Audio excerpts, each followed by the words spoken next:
Donc, ça fait longtemps qu'il n'y a pas eu de vidéo sur ma chaîne YouTube. Mais à vrai dire, j'avais beaucoup d'autres préoccupations.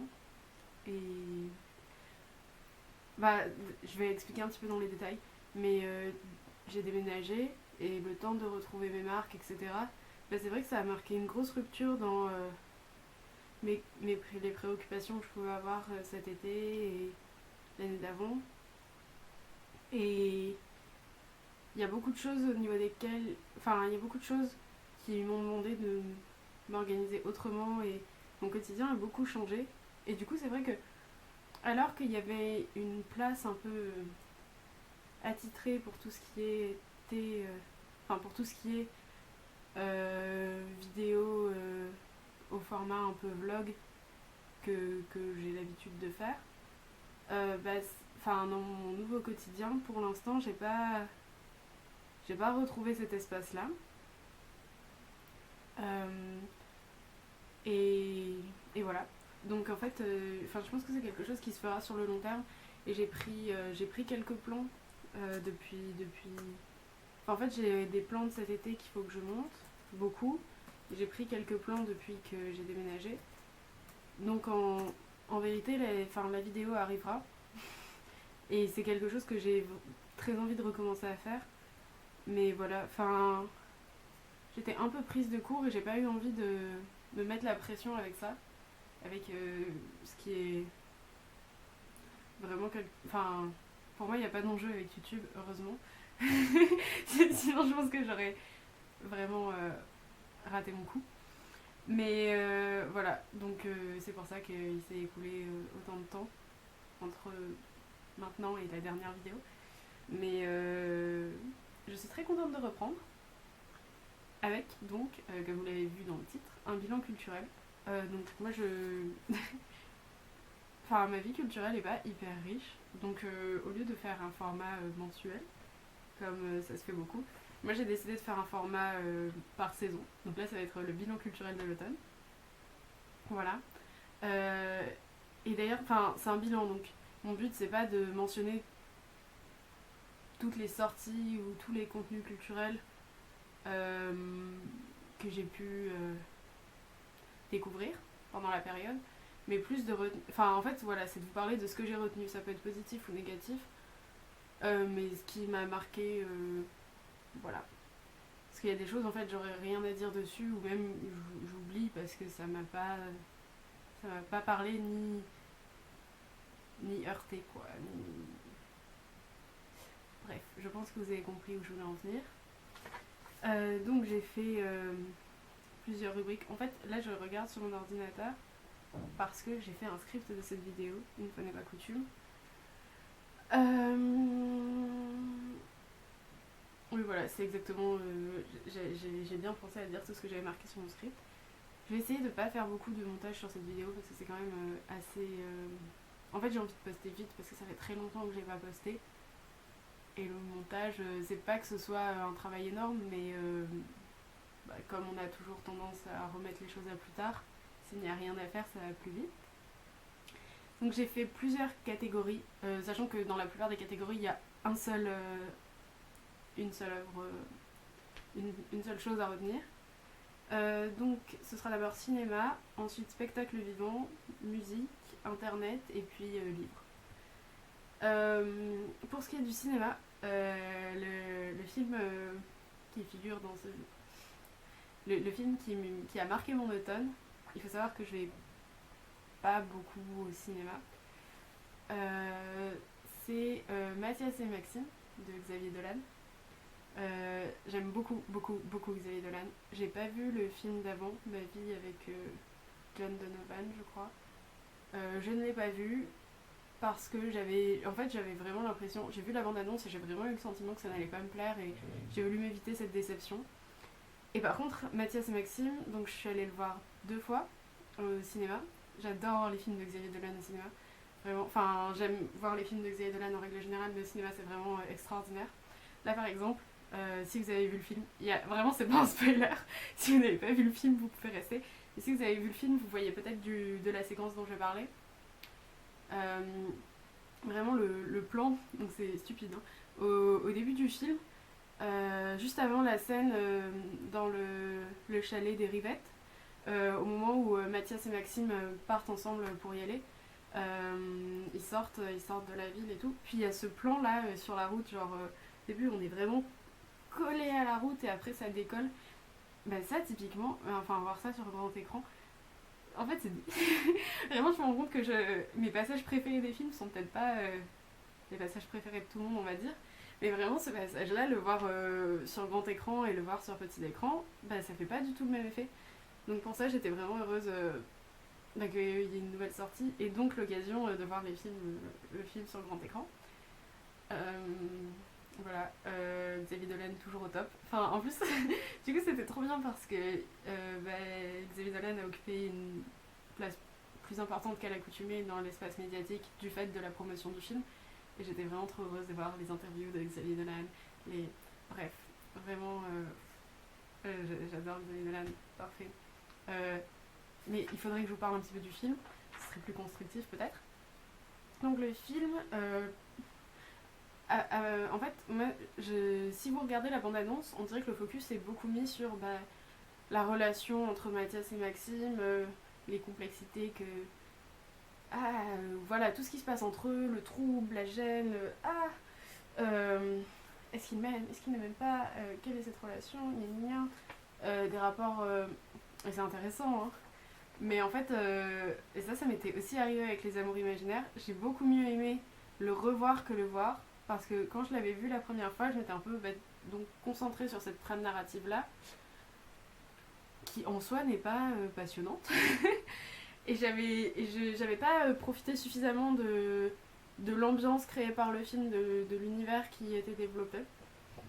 Alors que la deuxième fois, du coup, j'étais vraiment détachée de cette histoire, et je me suis rendu compte qu'en fait, si on n'était pas concentré sur ce trait narratif là, on se rendait compte qu'en fait, parmi tout ce qui se passe dans le film et tout ce à quoi on peut s'intéresser, finalement c'est vraiment une part peu importante. Enfin c'est consistant, hein, mais il y a beaucoup de choses qui le sont tout autant. Et voilà, et l'esthétique de Xavier Dolan me plaît beaucoup. Ah oui, je m'étais formulé une réflexion là-dessus. Parce que je trouve que ce film-là, en fait là quand je parle des films de Xavier Dolan, vraiment je parle des films que j'ai vus, parce que je vais pas m'exprimer sur un film que je n'ai pas vu. Pour moi, on retrouvait vraiment tout ce que j'aime dans les films de Xavier Dolan, l'atmosphère esthétique, je sais pas moi, le type de personnage, etc.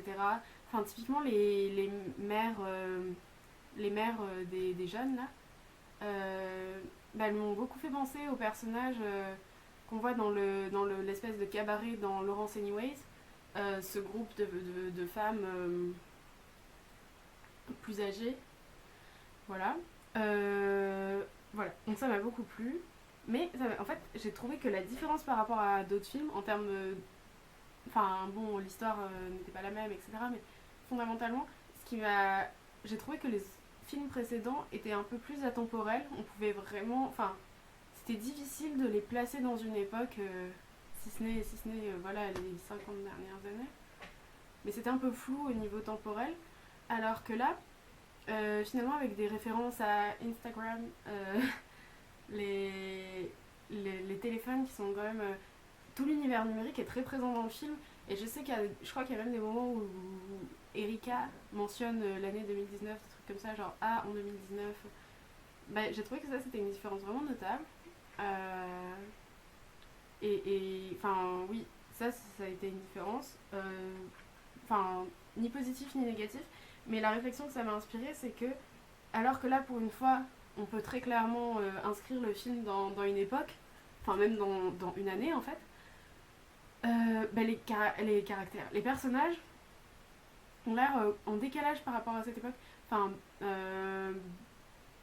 Frank par exemple a les cheveux vraiment longs, un style un peu qui pour moi fait des années 90, années 2000, et même le style vestimentaire des personnages, j'ai trouvé que pour beaucoup en fait ils s'habillaient pas comme des trentenaires s'habillent de nos jours. Enfin, j'avais l'impression qu'ils avaient un style un peu décalé, mais au sens un peu démodé. Et, et en fait, s'il n'y avait pas eu les marqueurs temporels via le numérique, via la mention de date, etc., mais en fait, ça m'aurait pas perturbé parce que, voilà, un peu atemporel comme d'habitude. Sauf que là, je me suis dit, peut-être qu'il y a une forme de nostalgie dans le cinéma de Xavier Dolan, au sens où, alors même que là, maintenant, ce film-là s'ancre vraiment dans une époque précise qui est la nôtre, euh, le passé, enfin, le passé, une esthétique du passé est omniprésente. Voilà. Je sais pas si ça fait sens ce que je dis, mais en tout cas, ça m'intéresserait d'avoir vos idées là-dessus. Euh, oui, voilà. On va peut-être passer à la suite parce que j'ai peur de déborder ou de faire quelque chose de trop long. J'ai plus beaucoup de batterie sur mon appareil photo. Le point suivant, euh, je crois que c'était le spectacle vivant. Euh, En fait, là, mon ordinateur s'est mis en veille, donc c'est un peu compliqué de vérifier. Au pire, j'imagine que c'est pas très grave si j'ai changé les points, enfin l'ordre des points. Euh, donc pour le spectacle vivant, à chaque fois, je mettrai les références un peu plus précises en description si ça vous intéresse. Au théâtre de la colline, avec une amie, on est allé voir une pièce qui s'appelait Point de non-retour. Donc là, tout de suite, j'ai pas le nom de la metteuse en scène, mais tout sera en description.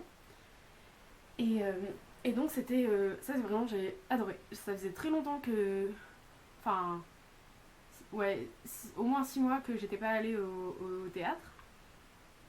Et enfin ça faisait surtout très longtemps que j'avais pas trouvé mon compte au théâtre. Et là c'était vraiment génial. Enfin moi j'ai pleuré, c'était vraiment extraordinaire. Il faut que je dise de quoi ça parlait. C'était sur la question de la guerre d'Algérie, mais vu depuis la France et vu depuis l'époque actuelle. En fait, c'est via les traumatismes d'une petite fille, de la petite fille d'un couple composé d'une pied noire et d'un Algérien. Et via ces traumatismes, en fait, là par contre, gros spoil. C'est-à-dire que gros spoil. Donc si la pièce vous intéresse, allez la voir parce qu'elle est vraiment, elle était géniale. Mais par contre, n'écoutez pas ce que je vais dire là. Euh, donc voilà. En fait, elle est la petite fille donc, qui est adulte en fait, est pas au courant de ce pan-là de son histoire familiale. Euh, mais au niveau émotionnel, ça la marque clairement. Et du coup, progressivement, au fil de la pièce, il y a une redécouverte de ce pan-là de son histoire. Et vraiment, enfin, c'était bouleversant. Moi, j'ai beaucoup aimé, et l'amie avec laquelle j'étais a beaucoup aimé également. Et vraiment, vraiment, je la mets dans le top 3 des pièces que j'ai pu voir dans toute ma vie. Euh, j'ai vraiment beaucoup aimé. Et ça avait vraiment du sens que ce soit une pièce de théâtre et pas, je sais pas, un film ou autre. C'était vraiment très très bien et j'ai eu l'impression que dans la salle, c'était pas une très grande salle donc c'était aussi agréable, ça créait une atmosphère particulière. J'ai l'impression que ça a assez unanimement plu. Voilà. Puis, moi, le rapport de la France aux pays d'Afrique du Nord, c'est quelque chose, c'est une thématique qui m'intéresse vraiment. Et, et voilà, donc, c'était super. C'est- J'étais très très contente. Et puis en plus, quand j'avais pris les places, c'était pas très. Il n'y avait pas grand chose d'écrit, je savais pas trop à quoi m'attendre, je me disais que ça pouvait être.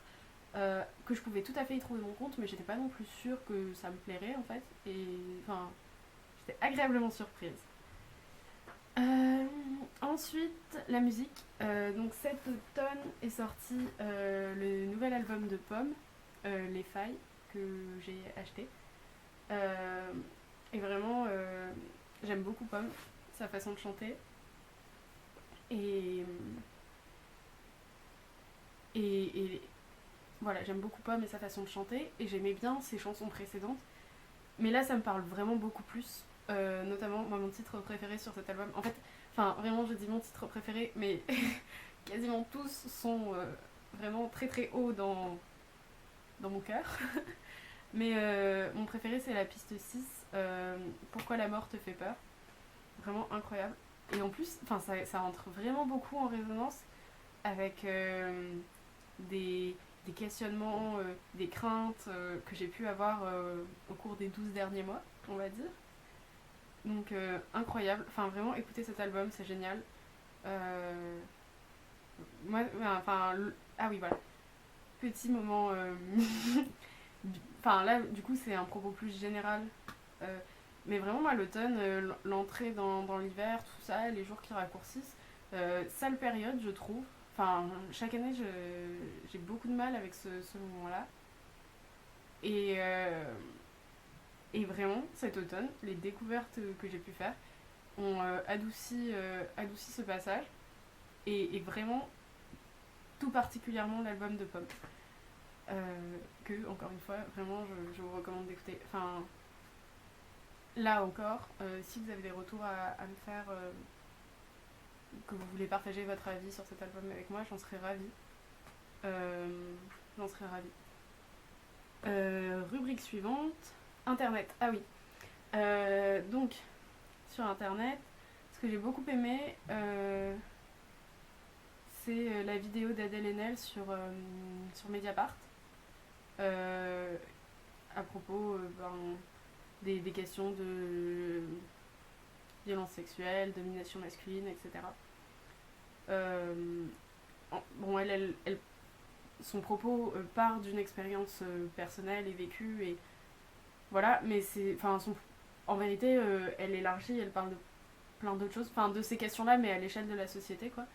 Et c'est vraiment hyper intéressant, et je trouve qu'elle a une analyse très pertinente, un discours très intéressant et très radical.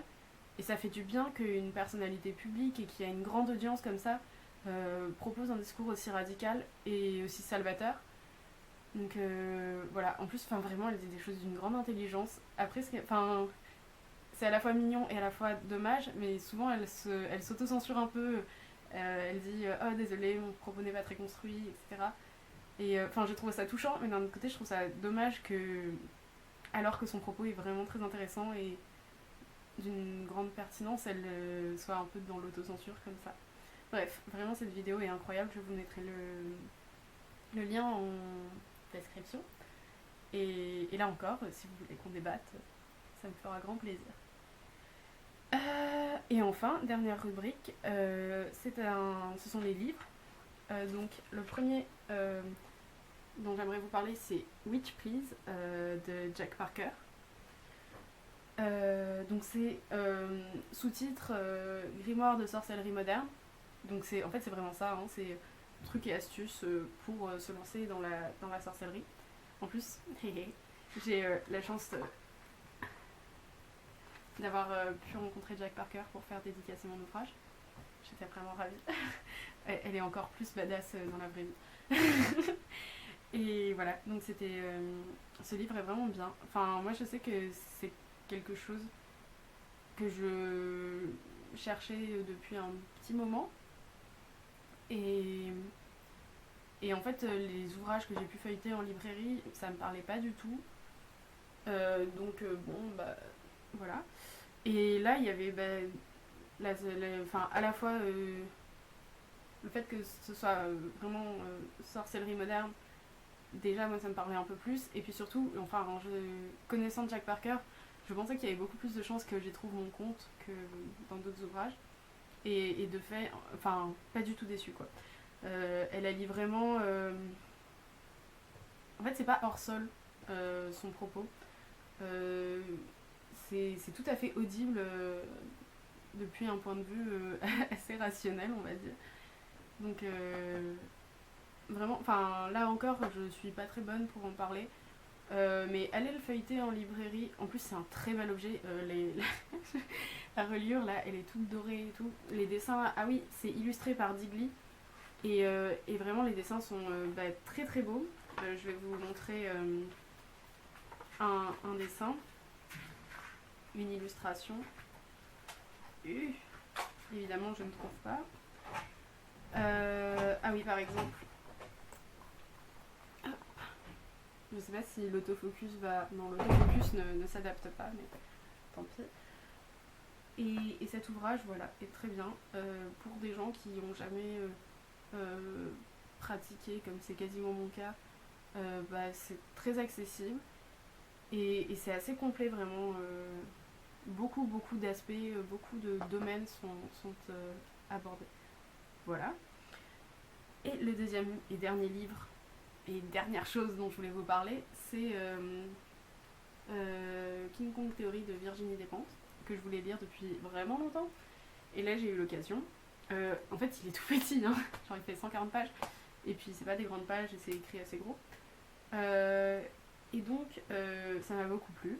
Mais je me doutais que ça me plairait. Après, il y a des passages que j'ai pas très bien compris. Notamment sa perception de la sexualité hétérosexuelle. J'ai pas très bien compris si Virginie Despentes pense que c'est forcément aliénant pour les femmes, les relations hétérosexuelles. En fait, ce qui en soi est une position qui me semble tout à fait tenable, mais juste je suis pas sûre que ce soit ça qu'elle voulait dire, et si c'était ça qu'elle voulait dire, ça m'aurait intéressé qu'elle le développe davantage. Oui, et donc, Virginie Despentes a une manière d'écrire, déjà assez, qui lui est propre, et elle a un verbe assez, comment dirait-on, décapant. Enfin, pas tout du long, mais ouais, quand même assez décapant. Et du coup, il y a plein de phrases cultes vraiment pour moi dans cet ouvrage. Des phrases qui sont hyper percutantes, hyper radicales. Et très intéressantes du point de vue du contenu théorique qu'elle véhicule. Voilà. Je n'ai qu'un regret, c'est de ne pas avoir lu cet ouvrage d'une traite. En fait, au vu de la longueur, c'est tout à fait faisable. Moi, je l'ai lu dans les transports, donc des fois, 2 pages par-ci, 1 page et demie par-là. Il y avait des moments où j'ai pu lire, je sais pas, 10-20 pages d'un coup. Mais je regrette de l'avoir lu de manière un peu hachée, parce que je pense que c'est beaucoup plus fort de le lire d'une traite qu'en segmentant comme ça le propos. Voilà, en plus mais quand je m'arrêtais de lire, j'ai même pas respecté la coupure des chapitres en fait, genre juste je m'arrêtais là où j'en étais. Et c'est dommage parce que vraiment les chapitres sont pas si gros que ça, donc j'aurais pu. Et je pense que c'est plus intéressant de le lire comme ça vraiment. Voilà, donc ça m'a fait très plaisir de faire cette vidéo, de filmer cette vidéo. Et du coup je pense que, en plus je me rends compte que ça prend pas tant de temps que ça demande pas tant d'organisation que ça, donc que c'est quelque chose que je peux réintroduire dans mon quotidien. Voilà. Ah oui, je vais vous parler des vidéos à venir. Je pense que ça me motivera aussi à les produire pour de vrai. Donc je vais faire une vidéo un peu type vlog avec des plans que j'avais filmés cet été.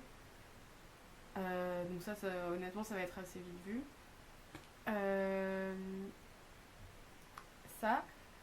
J'aimerais bien continuer les bilans culture, surtout que si j'en fais un par saison, honnêtement, ça me demande... Enfin, voilà, ça en fait 4 par an, quoi, c'est pas énorme. Donc je pense que je suis capable de tenir ce cahier des charges. Et voilà, pour l'instant, c'est à peu près tout de ce que j'ai en tête pour les temps à venir. Aussi, en fait, je trouve que il n'y avait pas grand chose, j'ai pas parlé de beaucoup d'œuvres ou autres dans cette vidéo, mais en vérité, comme j'ai tendance à m'étendre beaucoup sur chaque point, je pense qu'il vaut mieux limiter un peu pour pas que ça dure un siècle. Voilà. Et ça me ferait vraiment, j'insiste, mais ça me ferait vraiment grand plaisir d'avoir des retours de votre part. Voilà, que ce soit pas juste moi et moi-même. Sur ce, je pense que j'ai dit à peu près tout ce que j'avais en tête. Je vous dis à très vite, j'espère.